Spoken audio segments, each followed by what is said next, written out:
Namo Vishnu Padaya Krishna Prestaya Bhutale Srimate Bhakti Vedanta Swamin Iti Namine.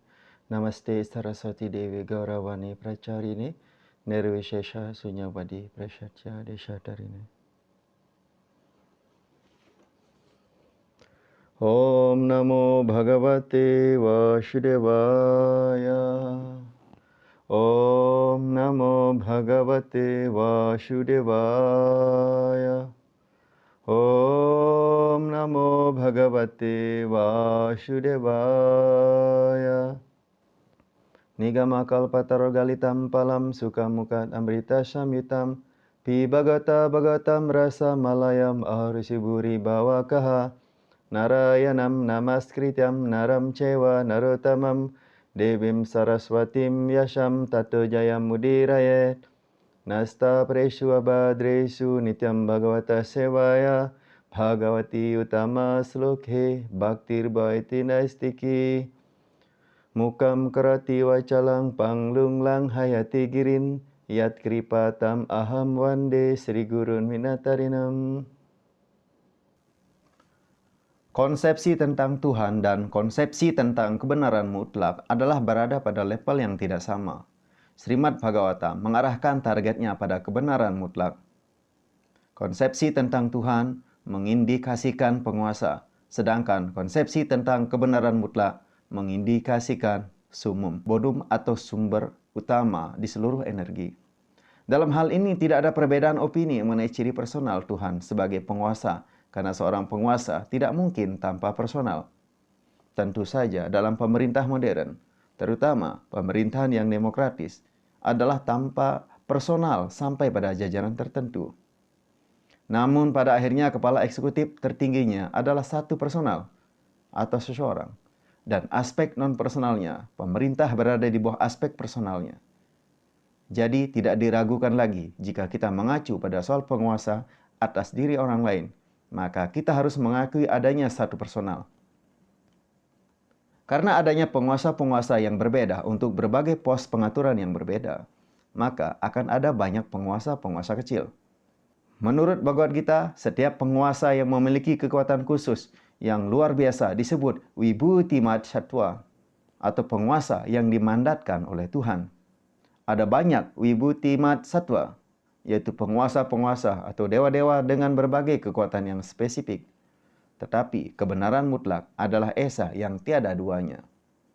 Srimad Bhagavatam ini menyebutkan kebenaran mutlak atau summum bonum sebagai param satyam. Penyusun Srimad Bhagavatam, Sri Lama Vyasadeva, pertama-tama memberikan sembah sujud hormatnya kepada param satyam atau kebenaran mutlak. Dan oleh karena param satyam merupakan sumber pokok seluruh energi, maka param satyam adalah pribadi yang tertinggi. Dewa-dewa atau para penguasa tidak diragukan lagi. Merupakan pribadi-pribadi juga, namun param satyam, sumber kekuatan para dewa, adalah pribadi yang tertinggi. Kata Iswara atau dalam hal ini penguasa, dalam bahasa Sanskertanya dimaknai sebagai Tuhan. Namun, pribadi yang tertinggi disebut Parameswara atau Iswara yang tertinggi. Pribadi yang tertinggi atau Parameswara adalah personalitas tertinggi yang sadar.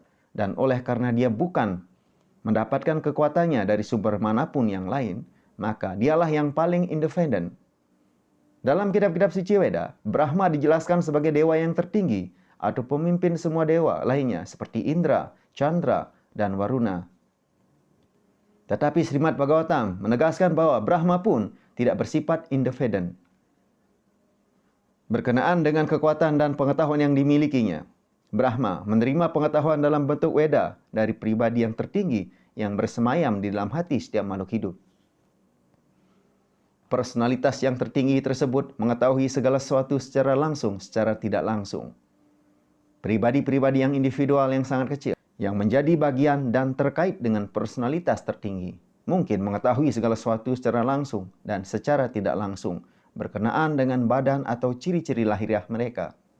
Namun, personalitas yang tertinggi mengetahui apapun mengenai kedua ciri-cirinya, baik ciri eksternal maupun ciri internalnya.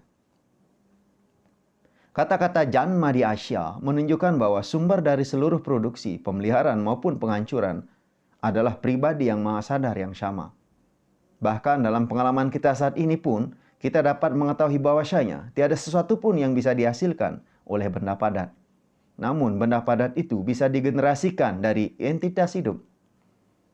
Misalnya, melalui kontak dengan entitas hidup, badan material atau badan jasmani ini berkembang menjadi sebuah mesin yang aktif.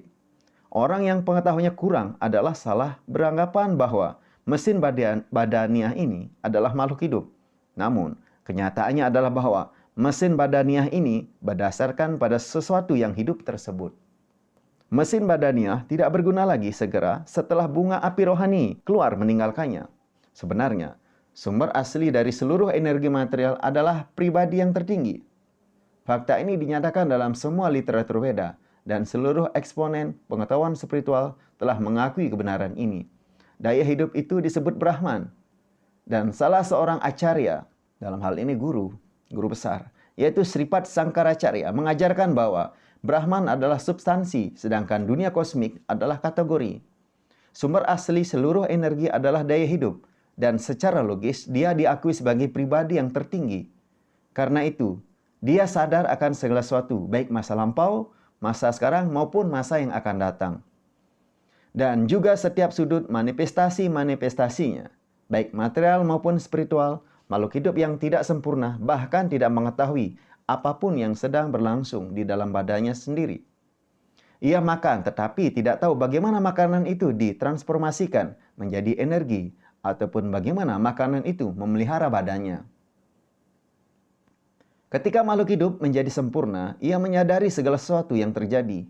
Dan oleh karena pribadi yang tertinggi itu maha sempurna, maka sangatlah alami apabila dia mengetahui segala sesuatu secara detail. Maka personalitas yang sempurna disapa dalam Srimad Bhagavatam sebagai Vasudewa atau yang berada di mana-mana. Dalam kesadaran yang sepenuhnya dan dalam kepemilikan yang sepenuhnya atas energinya yang lengkap. Semua ini diterangkan dengan jelas dalam Srimad Bhagavatam. Dan pembaca mempunyai banyak kesempatan untuk mempelajari hal ini dengan seksama. Untuk menyampaikan ajaran Srimad Bhagavatam pada zaman modern ini, Sri Chaitanya Mahaprabhu mempermudah metodenya, yaitu melalui peragaan yang dia lakukan sendiri. Adalah mudah menembus topik-topik Srimad Bhagavatam yang sangat dalam tersebut melalui media kasih sayang Sri Chaitanya Mahaprabhu yang tulus.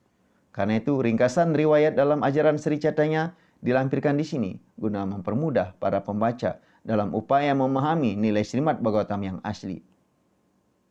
Betapa pentingnya bahwa orang yang mempelajari Srimad Bhagavatam haruslah belajar dari personalitas Bhagavatam itu sendiri. Personalitas Bhagavatam ialah seorang yang sangat tekun menjelaskan Srimad Bhagavatam dalam hidupnya. Oleh karena Sri Chaitanya Mahaprabhu adalah personalitas Tuhan Yang Maha Esa, yang mutlak, dia adalah Bhagawan maupun Bhagavatan dalam bentuk pribadi dan suara. Karena itu, proses pendekatan olehnya terhadap Srimad Bhagavatam sangat praktis bagi semua orang di seluruh dunia. Adalah kehendaknya sendiri agar Srimad Bhagavatam diajarkan di setiap pelosok dunia oleh orang yang ditakdirkan lahir di India. Srimad Bhagavatam adalah ilmu pengetahuan tentang Krishna, personalitas tertinggi Tuhan Yang Maha Mutlak, yang telah memberikan kita informasi paling mendasar mengenai isi Bhagavad Gita. Sri Chaitanya Mahaprabhu mengatakan bahwa setiap orang tanpa mengindahkan apa statusnya yang benar-benar menguasai pengetahuan tentang Krishna, Bhagavad Gita, dan Srimad Bhagavatam dapat menjadi pengajar atau guru yang otoritatif untuk mengajarkan atau menjadi pembimbing dalam ilmu pengetahuan tentang Krishna. Ada suatu keperluan akan sains tentang Krishna dalam masyarakat manusia demi kebaikan seluruh umat manusia yang sedang menderita di dunia. Dan kami hanya memohon kepada para pemimpin semua bangsa agar mereka menyongsong dengan baik sains tentang Krishna ini. Demi kebaikan mereka sendiri, demi kesejahteraan masyarakat, dan demi kesejahteraan orang-orang di seluruh dunia.